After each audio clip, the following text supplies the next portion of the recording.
Hello everyone. In this video, I'll show you the most common autoimmune diseases. Immune system guards against germs like bacteria and virus. When it senses these foreign invaders, it sends out an army of fighter cells to attack them. Normally, the immune system can tell the difference between foreign cells and our own cells.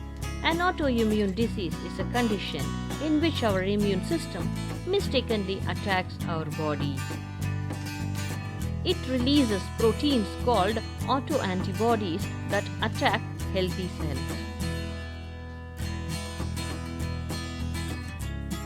The cause of autoimmunity may be genetics, infections, toxic chemicals, and faulty dietary habits. There are more than 100 different autoimmune diseases. In this video, we are going to pursue 10 most common autoimmune diseases. Type 1 diabetes. The pancreas produces the hormone insulin, which helps to regulate blood sugar levels.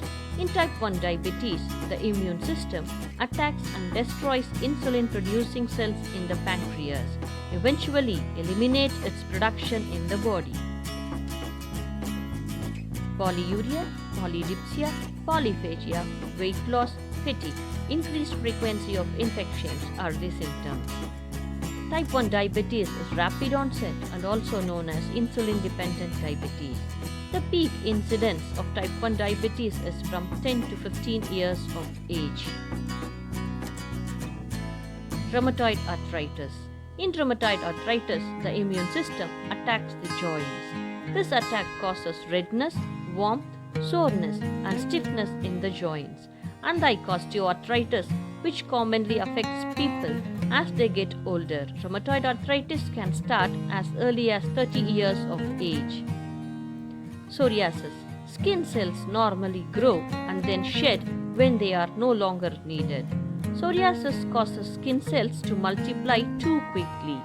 The extra cells build up and form inflamed red patches, commonly with silver-white scales of plague on the skin.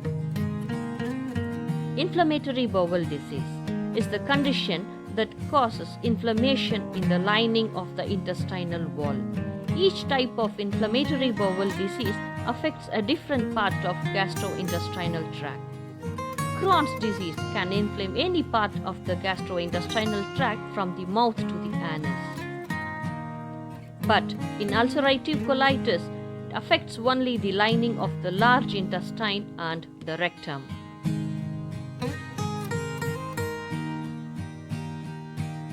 Addison's disease affects the adrenal glands, which produce the hormones cortisol and aldosterone as well as androgen hormones.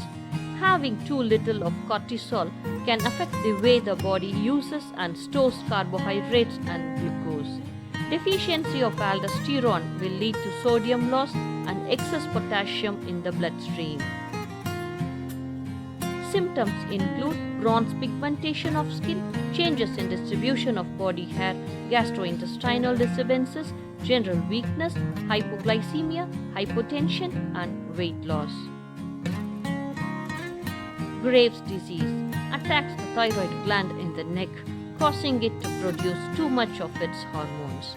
Thyroid hormones control the body's energy usage.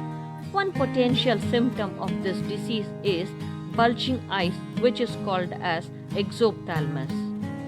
Having too much of these hormones revs up our body's activities, causing symptoms like nervousness, fast heartbeat, heat intolerance, weight loss, menstrual changes, muscle wastage, and edema.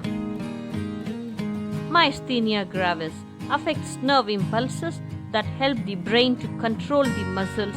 When the communication from the nerves to muscles is impaired, signals cannot direct the muscles to contract. The common symptoms is muscle weakness that gets worse with activity and improves with rest. Often muscles that control eye movements, eyelid opening, swallowing, and facial movements become weaker. Hashimoto thyroiditis. The thyroid hormone production slows to a deficiency. Symptoms include weight gain, fatigue, sweating, goiter, tremoring hands, heat intolerance, changes in bowel movements and mood. Autoimmune vasculitis happens when the immune system attacks blood vessels. The inflammation that results narrows the arteries and veins, allowing less blood to flow through them. Autoimmune vasculitis affects major parts of our body, but general symptoms include fever, headache, and weight loss. Pernicious anemia. This condition causes deficiency of a protein made by stomach lining cells known as intrinsic factor, which is needed for the small intestine to absorb vitamin B12 from food. Without enough of this vitamin B12, one will develop anemia and the body's ability for proper DNA synthesis will be altered. The symptoms include feeling very weak, shortness of breath, increased susceptibility to infection, cold hands or feet, pallor and pica. Thank you all for listening this video. It's Dr. B.Premagowri shining off from you. We'll meet you on next video. Thank you.